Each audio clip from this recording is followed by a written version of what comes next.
Welcome, and thank you for joining us this evening. I'm Kathleen Rourke, Executive Director of Sales and Marketing at Candlewick Press, and I'm delighted to have the honor of introducing this first episode in the Black Creators series, Bringing Books to Your Classroom Community, a collaboration with the Teachers College Reading and Writing Project and Candlewick Press.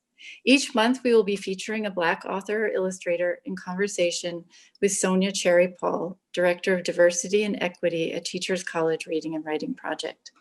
Tonight, we welcome Carole Weatherford, the multiple award-winning author of numerous works of children's literature. We invite you to use the comments section to ask questions. Welcome and enjoy the conversation.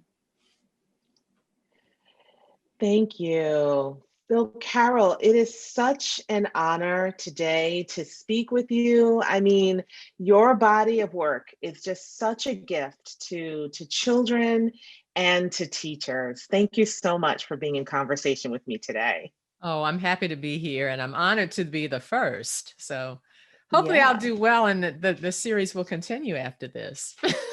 I'm sure there will be continued conversations around amazing authors and illustrators and their work.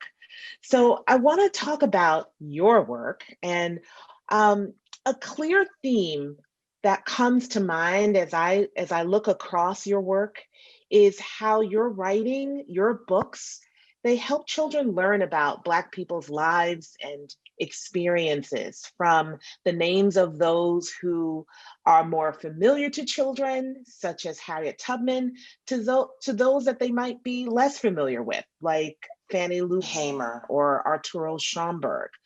What are you noticing about who and what children come to learn about as readers? I know that you do work in schools. What are you noticing about that? And does this influence your work? Does it help you to then decide who and what to write about? You know, children come to learn about everything that they possibly can. They don't know what they should learn about, and they learn about what we give them. So your knowledge is in effect limited by what you are exposed to. So I'm trying to expose them to a broader spectrum, a truer picture of history through my books. And I'm trying to expose them in a way that provides intimacy and immediacy and therefore impact on them, and an impact on how they shape their own morals, which are forming when they're young. And I'm wondering, how do you decide what's going to captivate young people? What's going to help them grow knowledge around people and events, particularly the ones that you're choosing to write about? What could you talk a little bit about your decision-making process, about what that might be?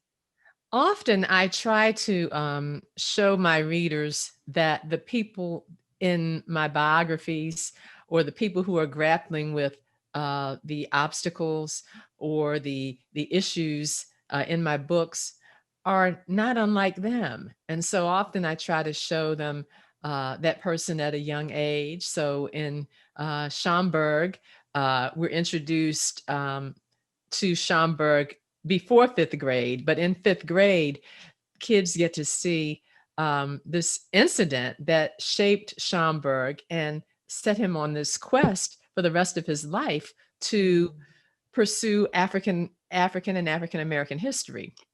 And the incident was that his fifth grade teacher told him that Africa's descendants had no history worth noting, worth recording.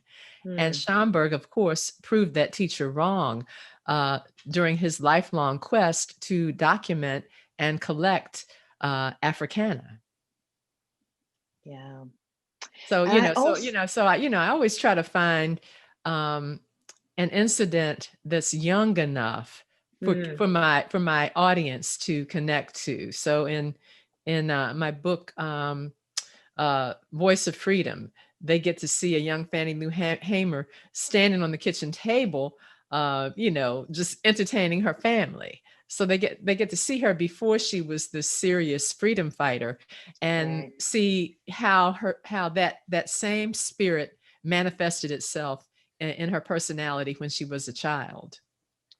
And Carole, I think that's one of the true genius of your writing, and to read any of your books is to marvel at that genius, your craft. You are a poet, a historian, a linguist, a story creator, and a story collector. Those little stories that you tuck in, right?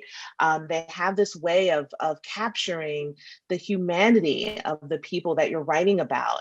So it's so interesting to hear about your process. And I'm wondering, which of these perhaps, rise to the top for you as a writer, the poet, the historian, the story collector? Is one more important to you than another? How do you work to balance all of this to create these captivating stories?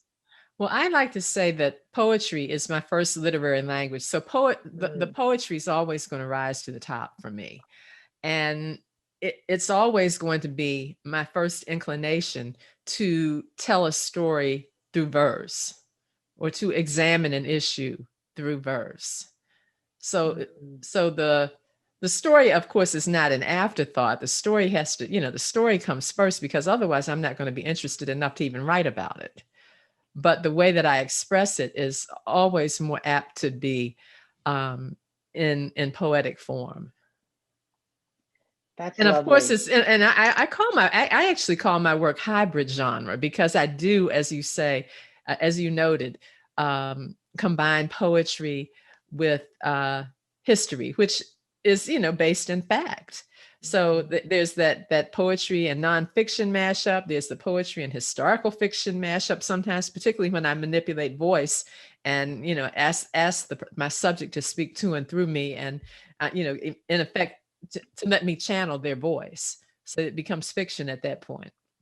Historical fiction just the same. So but never, but it's always poetry. Poetry is always, almost always, going to be the genre that I choose to express myself and to explore these themes. That is just so beautiful and powerful that poetry is your first literary language, and it's the language you're using to not only tell the story, but to examine an issue through verse, and to tell a story through verse. And you're right, your work is this beautiful hybrid. And one of the things to marvel at is the way that you don't shy away from the hard stuff in your books.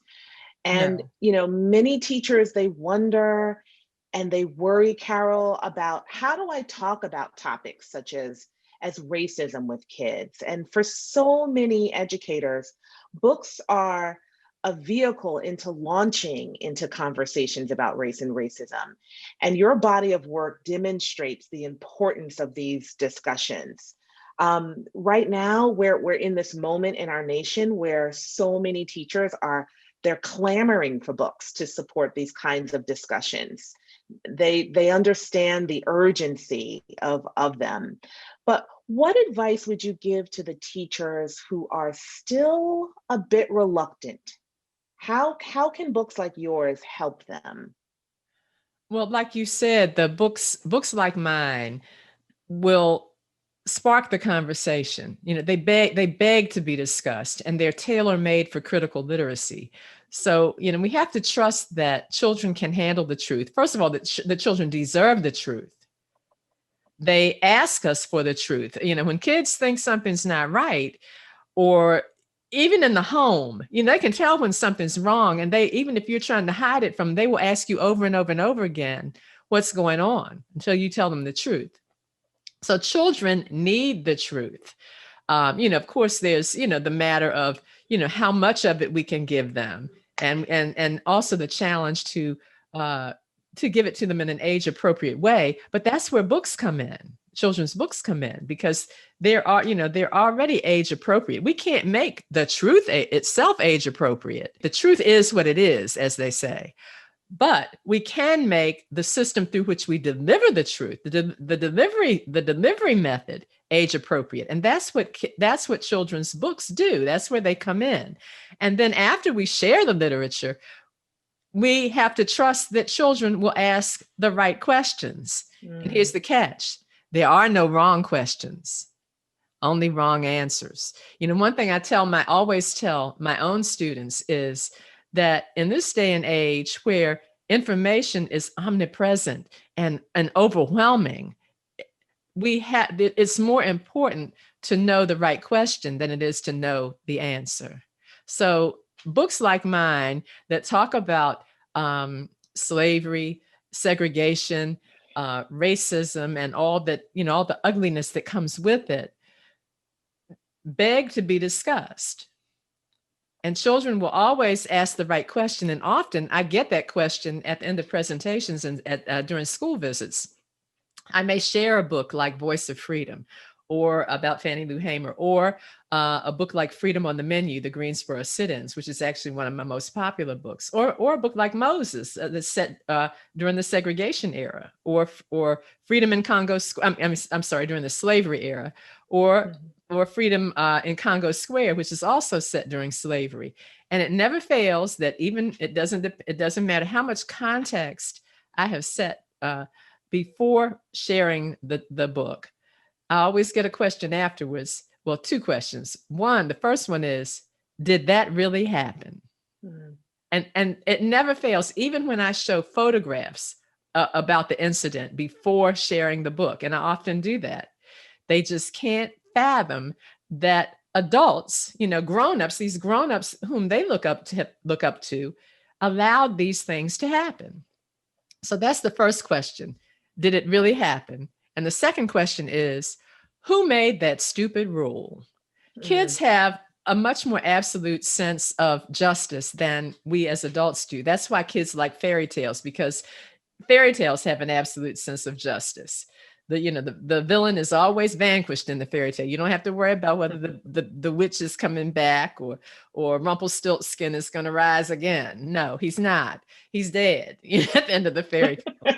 But adults are not that way. We dwell in gray areas, but children know the right questions to ask because their sense of justice, has not begun to, negotiate those gray areas like ours have as adults. Yeah, Carole, I love everything that you just said about kids. It's so true and so clear how well you know kids.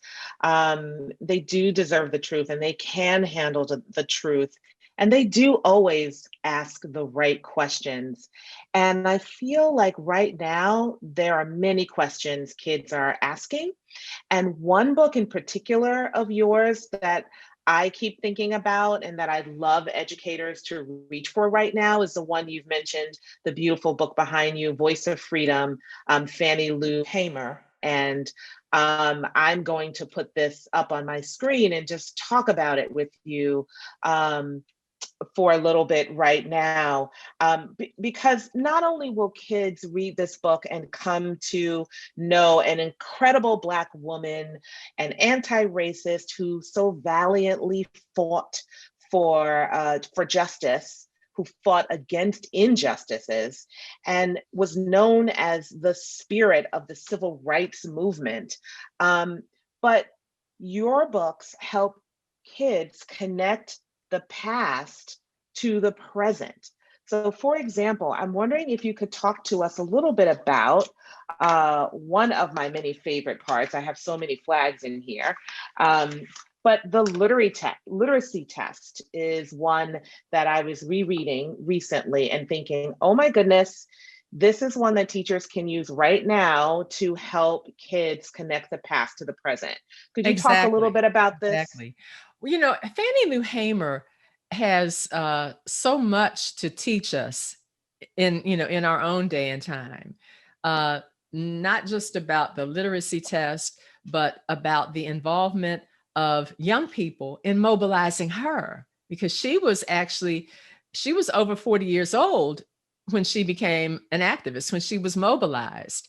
And she was mobilized during a rally at a church to register voters. And when these young people who were they may not have been from the Student Nonviolent Coordinating Committee at that time, but Fannie Lou Hamer did eventually get involved with the Student Nonviolent Coordinating Committee, which was helmed and organized by college students, African American college students, mainly from HBCUs. That so she can show us, one, that young people can and will take the lead. Just as the Student Nonviolent Coordinating Committee did then, the young people in the Black Lives Matter movement are doing now, and they have built in this moment the largest protest movement that this nation has ever witnessed, and probably the most diverse protest movement that this nation has ever witnessed. So Fannie Lou Hamer can teach us that we can trust young people to lead us, and we need to listen to young people. The literacy test we can link to the present, because the long lines that we see now as we head into the election, the presidential election, amount to a new type of poll tax or literacy test. And the test now is not for you to regurgitate lines of the Constitution, or for you to answer silly questions like what's the fifth word in the fourth line, and what's the middle letter of that word. These are the kinds of questions that would be on literacy test. Not to answer silly questions, but the test now is, how long can you stand in line to wait to vote? And there are disparities even now that have been reported this very week as polls in state after state open, that people of color are having to stand in line so much longer than people in white precincts or white early voting sites. So the past does not go away. Often the same types of oppression just take other forms. And so yes, and this page about this literacy test, everything that you're saying. So for teachers right now looking to help students understand voter suppression and all of its forms, this is going to be a launching place for you, a way to help kids understand that there's a legacy of our country preventing and attempting to prevent Black people from voting, that voter suppression is not new. One thing I like to do, Sonja, when I share this particular poem, which is about when Fannie Lou Hamer tried to register to vote and couldn't, because she could not write these passages from the Constitution, and more importantly, she could not explain them. And you had to explain them, and it was at the discretion of the clerk whether you passed the test. And if you got one thing wrong, you failed it. Not only did she have to, pass this test, but then she got in trouble with her boss when she went back to this plantation where she was a sharecropper. But teachers can pair this poem with primary sources like the literacy test. I know the one from Louisiana is available online, and one from Mississippi is also available online. And I would tell teachers, look at both of those and maybe give your students one of the tests. Let them challenge them with a few of those questions before they begin to read this poem. Absolutely, that is brilliant. And then also in Voice of Freedom. And we have to just give a big shout out to Aqua Holmes. The illustrations are just fabulous, remarkable. Fabulous. But the teachers are, educators every day are wondering, how do we talk about the Black Lives Matter movement, which you just gave a window into how teachers could be doing that work, and specifically police brutality. So I think about this incredible work that you've done, this book, and there is your work, The Beating, and then Injustice. And I wondered if you could just talk a little bit about the ways in which we could continue to be connecting the past to the present, so that students understand how we got here. So many kids are asking, how in the world did we get here? Right. This can help them. The books do exist now. The gaps in terms of the recording of African American history are starting to be filled in the children's literature world. There are still gaps, and they're so many voices were marginalized that we'll probably never get all the gaps filled. But the books do exist now, and teachers can find them. There's so many anti-racist reading lists online now that there are places where you can look and figure out what some of these books are. Publishers are even have some initiatives, and many of the books have study guides online to help teachers through conversations that they might find difficult. And the beating and injustice both have to do with an incident in South Carolina when, in Mississippi, when Fannie Lou Hamer was beaten within an inch of her life. I mean, she wound up with permanent, lifelong injuries from this beating. And that will show you that not only were men victimized, and this is one thing that the Breonna Taylor movement has been trying to get across, but women have borne the burden as well. Women have been and still are brutalized. And so we don't want to forget, one, that women were leaders in the freedom struggle and still are, and two, that women take just as much heat as men do, and have been victimized just as much, and sometimes in other ways. And I just want teachers to be thinking about, as we try to answer these questions for kids, how did we get here? How could this happen? It's essential that we are reading work like Voice of Freedom, so that students understand that the work of Fannie Lou Hamer directly connects to the Black Lives Matter movement today and the work of its co-founders, Patrisse Cullors, Alicia Garza, and Opal Tometi. So important that we are making those connections today. And in addition to including your books in classroom libraries, because they help students learn about the lives and people and experiences that all kids should know about, and they help to spark conversations about race and racism. Your books are essential in any biography unit in reading or writing workshop, where students are learning to research and to present about the people they are researching. And so I have to talk about another book that you've mentioned, another favorite for me, and that is Schomburg. So I want to just share some incredible love for this beautiful, beautiful book. I want to put it up so that everybody can see it. And this is illustrated by Eric Velasquez. And I mean, you've worked with some incredible illustrators to create these true works of art. Here's another example of a story of a person young people should know, but may not. And now they have access to who he was and what he's done to spotlight Black creators from the African and from Africa and the African diaspora. I've actually had the privilege of speaking with Eric about this book and about Arturo, and his passion for this book was just really palpable. Where did the idea come from to write about Arturo Schomburg? All right. A lot of times I get ideas from educators, from my travels, from museums, from family. I had even been to the Schomburg Center, not when it was in its current building, but I think when it was in the previous building in the 1980s or 1970s, when I was doing research. This was long before picture collections were digitized at all. But the idea from the book did not come about as a result of my visit to the Schomburg Center.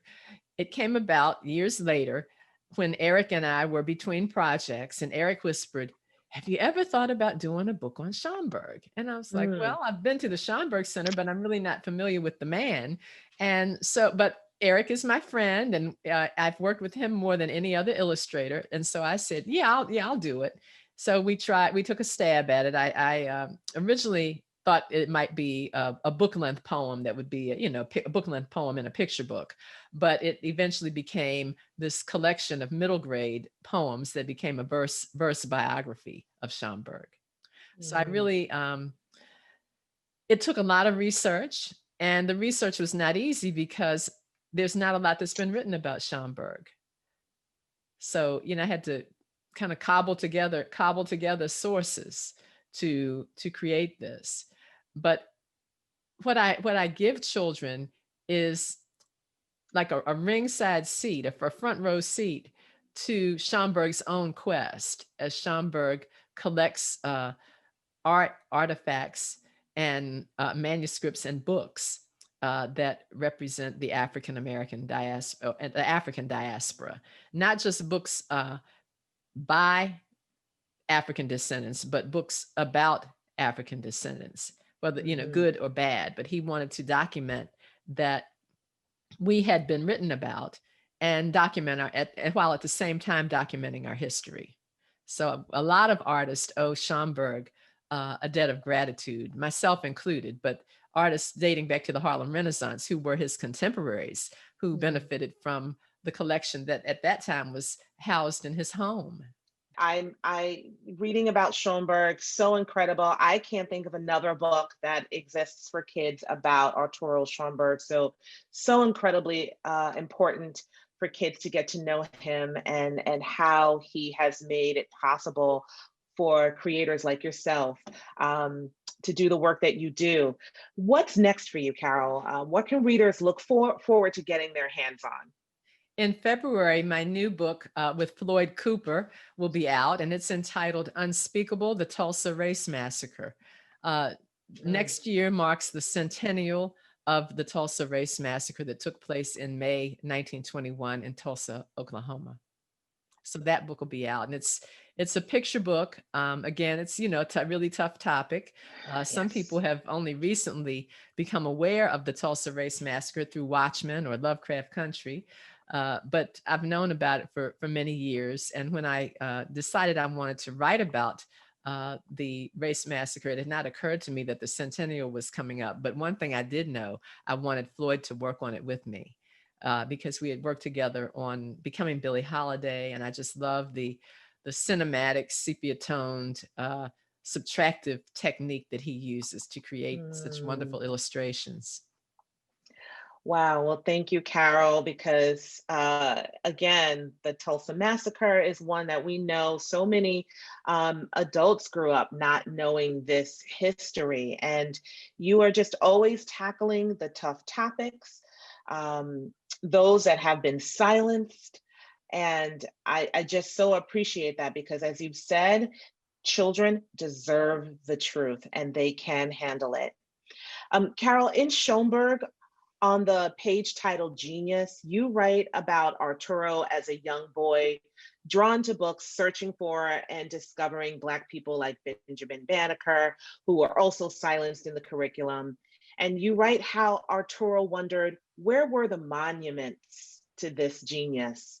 And I just want to say to you that your work, Carole, are the monuments to the genius of Black people.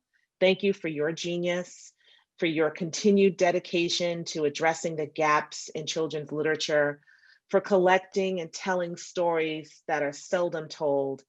And I have one last question before we go, and that is, what does it mean to you to be a Black creator?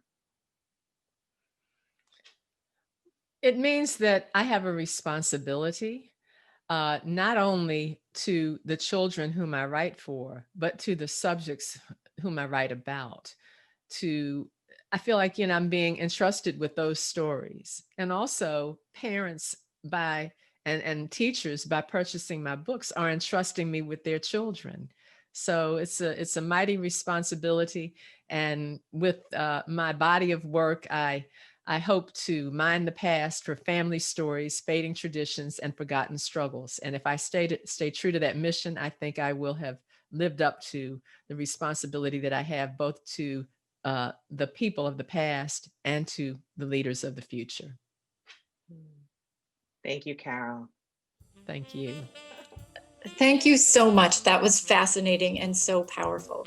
I hope you all enjoyed the conversation and can take this new knowledge back to your classrooms. Please join us in December for the next conversation in the series. Our guest will be Aqua Holmes, illustrator of Voice of Freedom, Fannie Lou Hamer, Spirit of the Civil Rights Movement by Carole Boston Weatherford, who we just heard from.